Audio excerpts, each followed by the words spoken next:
Yo, what's up guys? This is Vince with RAVEYARD, and today I want to talk to you about one of my favorite Ableton racks I've ever made / used in general, and that is the RAVEYARD Kick Generator. So what makes this rack so sick is just being able to like audition different kicks and sculpt your kick to exactly what you want so easily. So let's jump into it. So we have our Ableton project open, and this is a version of one of our project files called Bring It Back, which was a hard dance project file in our hard dance production suite. This project file doesn't have any of the drop synths because I really wanted us to be able to focus on what's happening in the drums and more specifically the kick. So I'm just gonna play it real quick so you guys can hear what we're working with, and then we'll jump into it.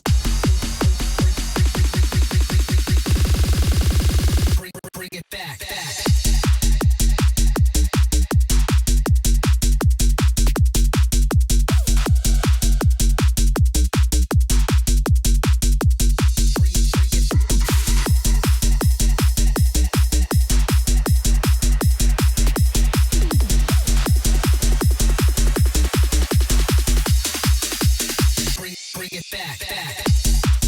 So that's a preview of what we're going to be working on. Everything sounds really good. The drums sound great. And that's primarily what we're going to be focused on. So first, let's go ahead and I'm going to solo the kick so you can hear that.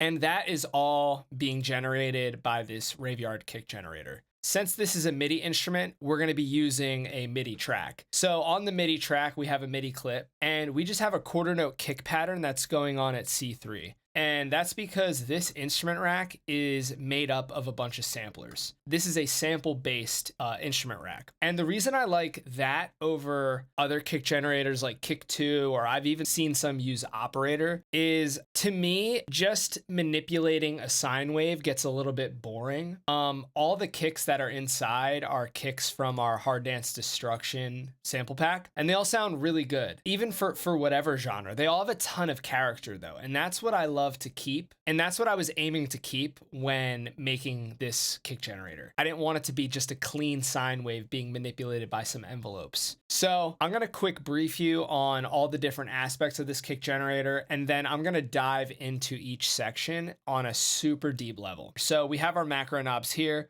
We have our presets here. The first thing I want to talk about is this kick selector. This kick selector macro knob is, as we turn this knob, it's just going to change the sample that's playing. And that's why I love using MIDI and racks, because changing the sample in real time, if you're just have kicks on an audio track, it's just not that easy. There's ways you can go up into file and go into the manage files and swap it that way, but it's just a mess. This is a lot easier. So if I hit play,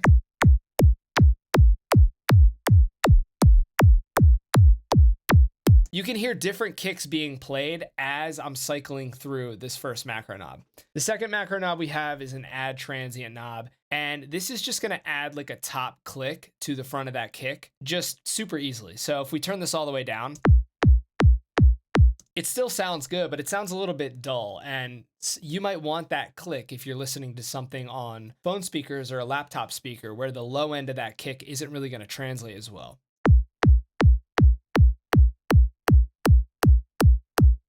So as we turn that up, it really brightens the kick and adds that click to the front. The next macro we have is a low pass filter, and there's an envelope attached to this low pass filter. And that's another reason why I like using MIDI. We'll dive into that as well. But as you drag this low pass filter down, there's an envelope that's turning it up and down really fast. And that's what's gonna allow the front of the kick or the beginning of the kick to come through unfiltered. And then it's gonna clamp down on the rest of the kick. So that's really good for like tightening a kick up.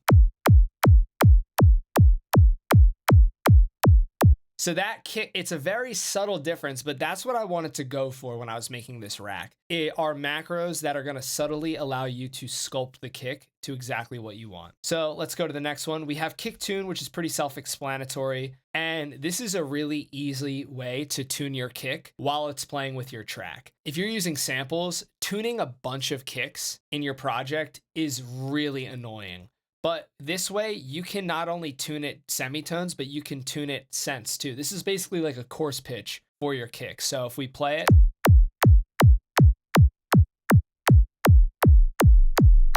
we can pitch it up and down pretty far, which will give you a lot of range and flexibility. So this fifth macro is roll off, and I'm gonna really dive into how this one works. But as we turn this off, it basically sets the start position of the sample to happen a little bit later in the kick. And what this is gonna do is shave off that really like zappy transient and give you more of like a tight subby kick. So if we press play, it just really rolls off the front. You can hear it more if we turn off this add transient. So we can get like a, yeah, just like a tighter, subbier kick. And then we have tighten. And this is our last macro knob. And this is basically just gonna shorten the amplitude envelope, going to make your kick a little bit tighter and shorter. So you can hear if the tighten knob is all the way down, you're gonna have a longer, subbier tail. And if the tighten knob is up, you're just gonna get a shorter, punchier kick. So that is a general overview of all the macro knobs. And then besides that, we have 30 presets in here that we can select from. And basically, they're just taking different snapshots of the macro knobs. That is one of my favorite parts about Ableton racks is the presets are really accessible. You're just able to like find these sweet spots with the macro positions and save those. So it's really, really easy to create presets, swap presets. It's just so awesome. And then the last part is this random button that a lot of people don't really use. And basically, if you spam this, you're just gonna get new presets every time, essentially. So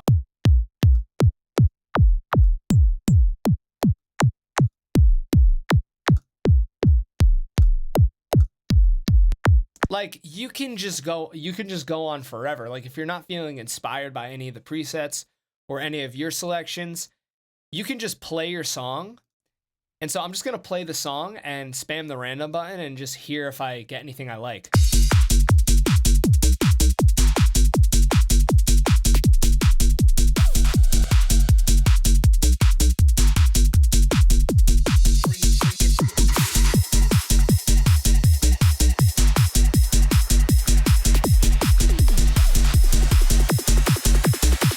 So there's just so many ways to get interesting variations, and you absolutely cannot do that with audio. So that is why I love this kick generator rack.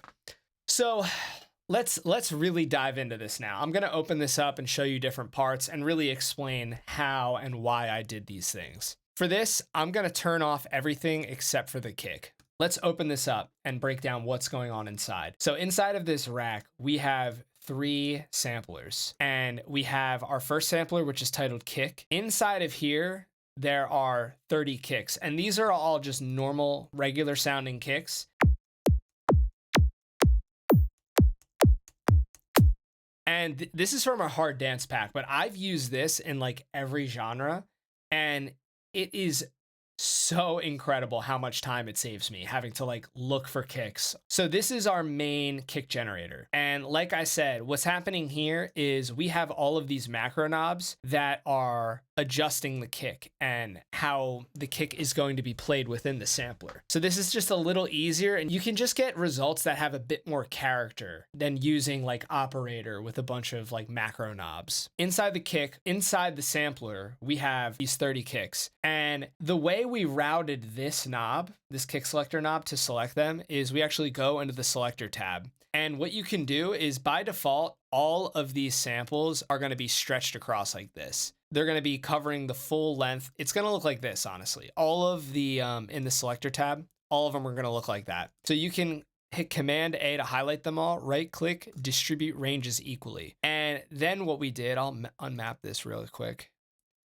Usually this little blue bar up here is unmapped. If we right click on here and hit map to whatever macro we want, as we move this knob, the selector will move as well.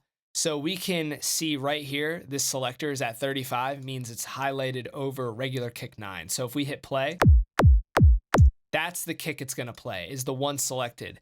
So this is how you put a bunch of samples in a sampler, and you can split them up so they're not all being played at the same time. And then take this selector and macro it to a macro knob. So we can just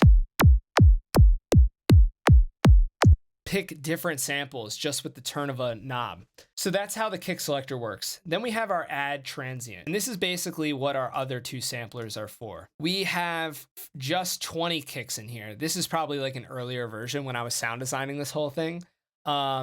These kicks are probably in the pack, but we have these 20 kicks here.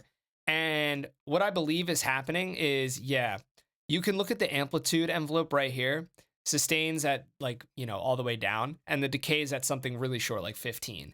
And so as we drag this add transient knob up, it's turning up the volume of this transient and the white noise. So this other sampler is just a white noise. So if we solo this and hit play, there's just a little white noise click. And I just honestly thought it sounded good with both of them. So if we turn off the regular kick and just listen to the transient, and as we turn the kick selector, you can see in our transient track, we can get rid of this envelope MIDI. I don't know why that's there. Inside of this transient sampler, there's 20 kicks, and we have this selector mapped to the kick selector as well. So as we turn this macro knob, we're selecting different transients. And this is just something to switch up the sound, make it sound good. So let's play it all together.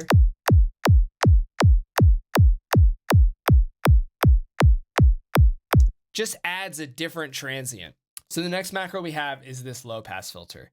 And you can see as I'm moving this, it's actually moving the filter inside the sampler. And the reason why I do this over an auto filter, a lot of people ask me, is because since we're using MIDI, just like we have the amplitude envelope here that's being triggered every time the MIDI note is triggered, we also have a filter envelope that's being triggered. And if I drag this amount knob all the way up to 72, I don't know why they picked 72. It's just an arbitrary number, but that's like the max range you could go. If we drag that up to 72, this filter is basically going to move as if it is being modulated by an envelope. So the reason why I like to do this is because depending on what kick that we pick, so something like that, like let's try to take the low pass filter down. If we turned the envelope all the way down to 0, we wouldn't hear anything. But as we turn it up, a little bit of the transient starts to poke through, but then it gets clamped down. And I really like this because it sort of just adds a level of it just adds the ability to tame your sound a bit more. So then after that, we have kick tune. And the way I did this is pretty interesting, I gotta say. So my first thought when I made this was I'm gonna map a macro to the pitch transposition, but this is snapped in semitones. So when you're changing it, there's so many pitches in between that you're not able to hit. So what I did was I went into the pitch envelope tab and I mapped the initial, the peak, and the sustain all to the same macro knob. And then I set the amount to 17. I just picked a number that sounded good, mapped it to 17. So the beauty about this is now we can pitch this kick up 17 semitones, which is a lot, but I just did it so you have the option. And we can also pitch it down 17. So by default, when this macro knob is at 0%, this is the middle point. So as we turn this up, you can see that the entire pitch envelope is a flat envelope, meaning we're just changing the value. So if we listen,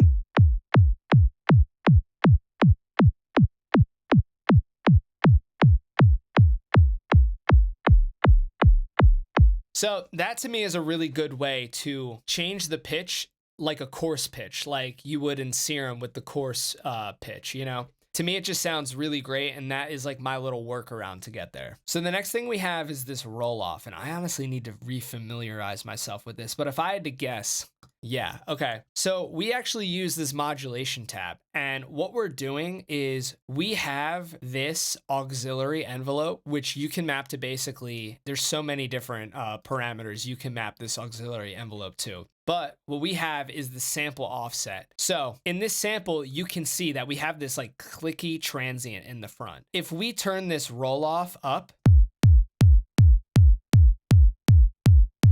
you can kind of see, it's really hard, but you can see it's starting later. But what it's essentially doing is it's moving this start position up.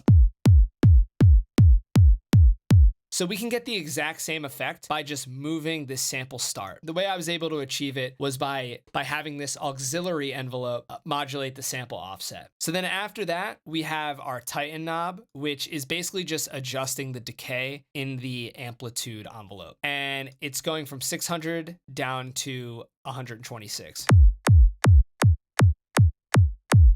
And that's all it really needs to like tighten up that kick. So those are all our macros.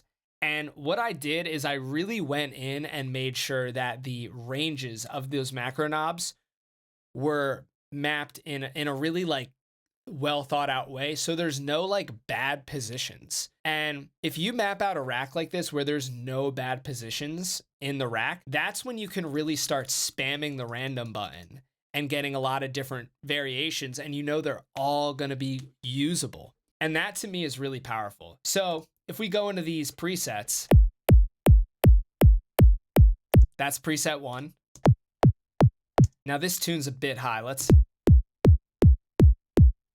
I think because I made the preset and then I adjusted how far I can pitch the kick. So I'm going to be updating these literally in the video, and that's going to be another good thing. So this kick tune was at like 75. It was too high, so I'm going to retune the kick. I like it right there. If I want to update the preset, I'm just going to click this little camera button right there. So if I switch back to 1, now if I switch to 2, the preset's updated. Go to 3, that sounds good. 4, cool. 5, cool. Little high. That sounds cool. I'll update that. And I'm not going to go through every one, but it is crazy how underutilized these Ableton instrument rack presets are. Just Ableton rack presets in general. That's why I say these racks are more powerful than a VST, because can you do a lot more with stuff like Kick 2? Yeah, you can do a lot more. But to me, 99% of it, 95% of it is like unusable, because you really have to know what you're doing. So when I'm using Kick 2, it's like 95% of the time, I'm making a completely unusable, awful kick. But 5% of the time, if I really focus in and know what I'm doing, I can make amazing kicks. This takes the thinking out of it. And that's exactly what I wanted to do, was create a rack that's incredible for songwriting. Because if you just turn on the drums, and let's just start going through these random presets. So if I like that, I can hit new, and then we have this right here. I'll hit Command R to rename, call it Kick 31. Boom. Now we have a new preset. Let's just keep going.